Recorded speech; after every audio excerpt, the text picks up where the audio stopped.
ሰላም እንዴት ናችሁ ፋሚሊዎች? ደህና ናችሁ? ኖቤል ዛሬ መጥቷል። ትላንትናም ባይዞ መጥቶ ነበር። የአብርሃም ጎሮሮ እንደደረቀ ምናምን ያየኑ ትላንትና ከኖቤል ጋር ሲያወራ ነበር። ኖቤል ዛሬ እኔ ሲጀመር ሄርሜላ ከኔ ጋር ናት ያለችው። እህቴን እስኪ አንድ ነገር ያድርግ፣ እኔ እዛኜ አሳየዋለሁ። እኔ እንደ እሱ እህትን ወንድምን ለማንም ልቅምቃሜ ብዬ የሚሸጥ ሰው አይደለም። እህትን በጣም ነው ማከብራት፣ በጣም ነው መወደት።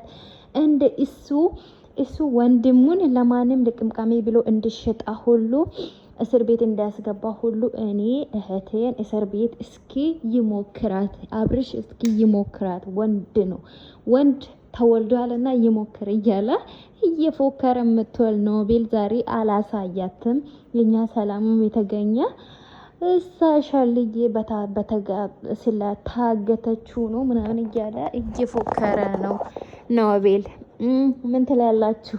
አሪል እኛም እኮ በጣም ደስታን እኮ አግኝተናል እኮ ታገተችው እዛ ብትቀር ማለት ነው። እዛ ቅርቅር ትበል ብቻ ዳና ትሆንና እዛ በጠፋችው እንደማለት ነው። በጠፋችው ሁለተኛ ወደ ዩቲዩብ ባትመጣ ደስ ይለናል።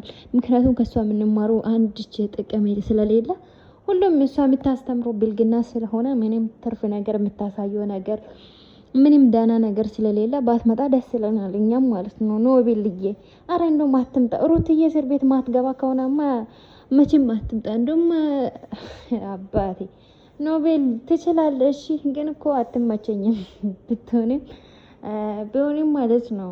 ኖቤል ሞክሩ እስኪ እንደዛ አብሮ ከአብርሃም ጋር ልትፎካከር ነው።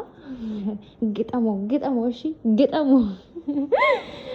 መቼ ነው ቦክሰኞች ተነስተዋል። አብርሃም ግን ስፖርት ቤት ምናምን ገብቶ ቦርጭ ምናምን ቦርጭም የሚያጦምቻውንም ሁሉም ነገር አምጥቷልና ኖቤል አንተ ደግሞ በጣም ቀጭንቅ እንደምናየው ከሆነ አብርሃም በአንድ ቡጥ ነው የሚቀለብስክ ብዬ ነው ማስበው። እንደዚህ ፊን የምትል ከሆነ ኖቤል ተው፣ እኔ ተው ነው የምለው መቼም